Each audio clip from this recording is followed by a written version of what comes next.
Burge's concentric zone theory, a study conducted in the 1920s and 30s, shows us that the closer a neighborhood is to the city center, the more it will suffer from social disorganization, which results in less control over behavior and thus leads to delinquency.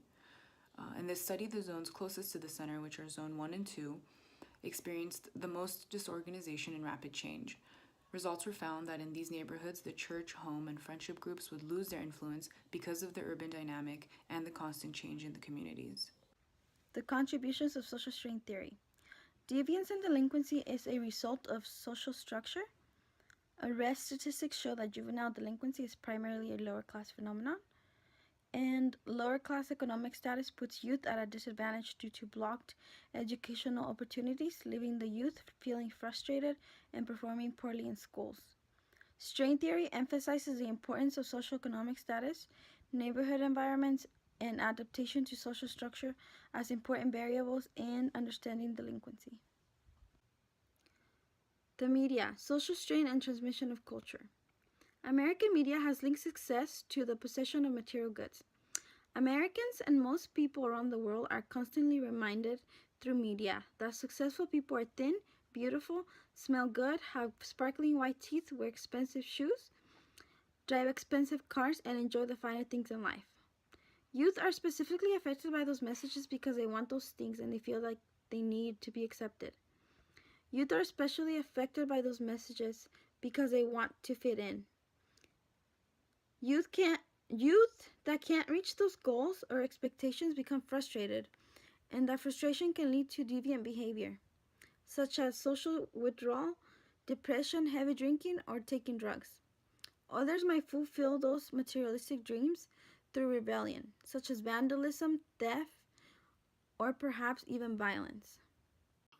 Hi, my name is Jeremy Sanchez, and I'm going to talk to you about two different things, which is one is Cohen's Delinquent Boys, which is Albert Cohen on Murder's explanation of delinquent behavior with more specific theories. He says delinquent behaviors come from kids who cannot reach their goals, that they are blocked and causes status frustration, which causes them to have delinquent behavior. He talks about how the low-class boys want to achieve success like the middle class and higher class. So by feeling like the lower class, they feel like they want to be the dominant, so that makes them go into delinquency. Cohen talks about three responses. One is a college boy, which lower class youths accept the challenge of middle class value system. This is chosen by lower class boys because their limited financial resources make the chances for college very low. The second is a corner boy, one of the most common responses in Cohen's scheme. It involves youth who share a mutual set of values by which status can be gained within their own classic groups. Boys who usually choose this response often are involved in delinquent activities such as smoking and drinking. The final response is Cohen's Delinquent Boys. It is to youths who become frustrated with their inability to gain or move up in the status. They compare to the higher class and get mad when they can't, so that causes them to get mad and do delinquent behavior. The second one I'm talking to you about is Sean and Monkey High Delinquency Area. They got influenced by the early ecological studies from a University of Chicago. Study from this distribution of crime delinquency on maps of Chicago and other countries, they've seen that crime delinquency has patterns. They have three findings. Juvenile delinquency is concentrated in areas adjusted to business districts to heavy industrial areas. Two is that wide variation in the rate of delinquency between areas of Chicago. Three, delinquencies tend to vary within distance from the city. They got the name due to the high percentage of delinquency. That's why they got high delinquency area. Cities where they applied were often were immigration cities, slum housing, and poor neighborhoods. They concluded that delinquency rates reflected on the kinds of neighborhood in which children were raised up. So if they were around bad people, they would do bad things and bad crimes. Hi, my name is Karen Mendoza. I'll be talking about the criticism and limitations of social strain theory. It mainly focuses on the weakness in theories presented, one of them being in 1967, which argues that boys eventually mature and that they do not necessarily all become delinquent adults, although boys who come from a lower class, from lower class conditions might eventually lead into delinquency, also because other factors do play a role in their life. Another argument was that Cohen, which acknowledges lower class youth being a delinquent response, concentrates in reasons why youth join gangs varies into many different reasons as well. Cloward and Allen's theory of different opportunity, they both argue the history of the delinquent subjects to either school, family, and other background experiences that might lead a youth into becoming a delinquent adult or participate into delinquency. Um, strain theory criticism fails to offer insight from middle and upper class in society as well. Cultural efficacy theory are reasons leading into high crimes and delinquency, poverty, and social disorganization. Collective efficacy is a group shared within shared beliefs and ability to successfully complete tasks and its extent of social conscience and trust.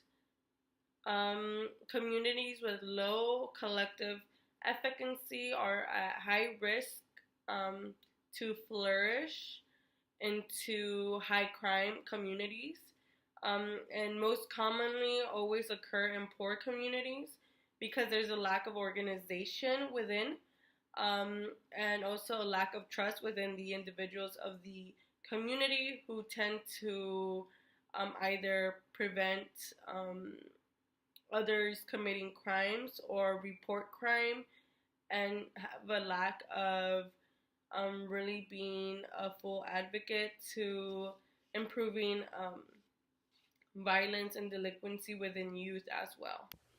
Miller's focus on lower class culture. Walter Miller explained adolescent misbehavior as a product of cultural context. Miller's theory disagrees with the ideology that portrays groups of lower class delinquents responding in frustration to their success goals within the middle class. Miller's theory explains that lower class socialization as origin of aggression and antisocial conduct. He identifies 6 social concerns or values that have high priority for young males. Number 1 being trouble. Having high anxiety over confrontation with the law and the consequences of legal behavior. Number 2, toughness. Having masculinity. Miller saw this very frequent within lower class males who were raised in households with nothing but women, having the urge to prove their masculinity. Number 3, smartness. Able to outsmart and be quick-wittedness. Number 4, excitement. Fighting over women and being very thrill-seeking. Number 5, usually will trust in luck. Being fate. Number 6, autonomy, wanting to feel independent and feel free from external authority. Miller argues that these values and concerns stem from the social classes that are segregated from each other spatially, economically, and socially. The youth will develop values and behaviors depending on their social class. Young men internalizing their lower class background and having the need to defend their manhood causes the young males to defy authority and participate in fighting and other negative activities. When those activities are seen through an outside perspective, such as the middle class, it causes a predisposition to juvenile delinquency. Social strain theory. Theoretical explanations of deviance and delinquency grouped together share the assumption that nonconforming behavior arises of social issues when people or groups experience something new. When confronted with something new, traumatic, or stressful, people will react in a deviant and at times even criminal manner. Durkheim's concept of anomie. Within Emile Durkheim's study of suicide, she has developed anomie. Anomie developed to distinguish the condition of a society or group with a high degree of confusion and contradiction in its basic societal norms. Ties to suicide were connected through periods of economic depression, severe political crisis, societal change, and unstable social conditions. Durkheim hypothesized that the rules that keep us from committing socially unacceptable acts become weak for some people. That would make anime hard for some people to know what is expected of them. When they are unaware of that, it creates people to feel free to take their own lives. High suicide rates could be predicted from a careful study of current social norms and social conditions. Murren's theory of anime. Suicide is just one form of deviant behavior. Robert K. Murren modified and expanded Durkheim's concept into a general theory of anime to help explain deviant behavior. Murren translated anime as a state of dissatisfaction arising from a sense of discrepancy between the aspirations of individuals and the means that the person has available to realize these ambitions. American culture is one that creates much pressure on individuals because of the main focus in American society is success and ultimately consuming profit.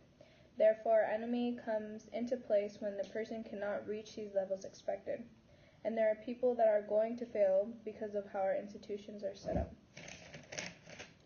Although anime or frustration may cause deviant behavior, it is not always the case.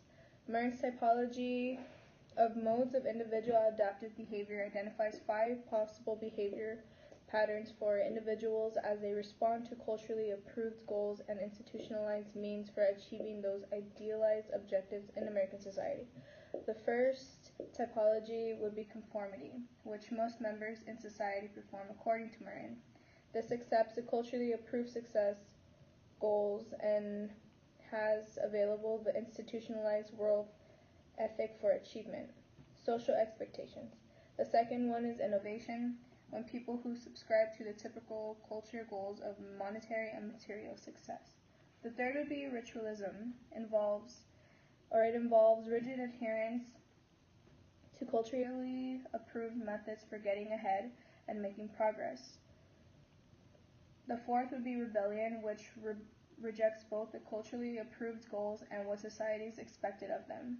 They look for new goals and is the result of Satanists, neo-Nazis, and other hate groups. I will now be explaining criticisms and limitations of cultural transmission theories. Social organization mostly occurred in areas in which local institutions were unable to control the behavior of local residents, according to Shaw and McKay. In other areas of poverty, status, and deprivation, and residents may give up on traditional institutions, develop social organizations that are more realistic. Socio-economic conditions and social disorganization of the community may not be the primary causal variable of crime or delinquency in that area. The people who do crime have done it before, and it is not the community that creates delinquents. Miller speaks of underclass, the school dropouts, welfare dependents, single mothers, crime, and delinquents. On the other hand, members of the black lower class demonstrate higher achievements and lower delinquency rates and are now moving out of the ghettos and into the middle class. Hello everyone. So our group presentation is on juvenile delinquency, and we go over theories like Durkheim, and we also speak about social strains and of course deviant behavior. My specific overview is going to be on cultural transmission and its effect on social groups and within the communities. So first things first, the cultural transmission was established it was a theory actually established during the 20th century. And during the 20th century as well, this was during the industrial period. So what this resulted in is in social groups being established by social classes, by the way that you viewed politics, how you saw religion, if you believed in a religion, if you believed in God or more than one God, or if no gods. And what these groups had is that these social groups had their own traditions, norms, values, expectations for one another. And if you think about it, like how we can apply it to our life is, okay, you have the elite, you have the middle class, and the lower class. So the lower class had probably the norm back in the day was not maybe to receive a college education in comparison to the higher class and elite class, which the parents will hold their children accountable to receive higher education. So those different cultural norms and traditions and values, they were holding one another accountable. So what that resulted in is, if you weren't following your norm, or if you were holding yourself accountable to these values, you were seen as a delinquent or as a deviant person. And to go more in depth now with that is, if you think about it to our modern lifestyle is you have certain communities that are low income as well as high income. So in comparison, I come from South Central Los Angeles. I have different cultural norms, traditions, and values in comparison to another college student who was raised in Beverly Hills, for example, or Westwood, Bel Air. A theorist that I was appointed was, his name is Thorsten Sellen. He's a criminologist, and he explained within his theory of cultural conflict that many large neighborhoods of America represents the ethnic culture of foreign countries more than the general culture of America. Meaning that if a certain group of people are in in a certain town, but they all migrated from a certain city, then they're still gonna hold themselves accountable to that responsibilities.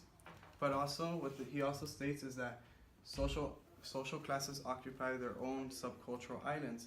So within these communities, he's representing them as islands. So another thing too is that due to demographics, such groups like that neighboring, due to the proximity of one another, them being close to one another, that's where the chronic and abrasive conflict culture occurs. And it occurs so much that we study it. So coming into a conclusion with this theory, he states that this is why lower class groups do not know how to differentiate between conforming behavior and deviant behavior. So what is conforming behavior? What is deviant behavior? And then where is the line drawn at? So within his theory, he explains also why we fight neighboring towns, because we're so close within one another. So if you apply this to our real life now, for example, in Chicago, so many projects are close to one another. This leads to conflicts between gang members for drug sales or just violence in general, you know? I hope that you guys enjoyed and learned something new, and you never know.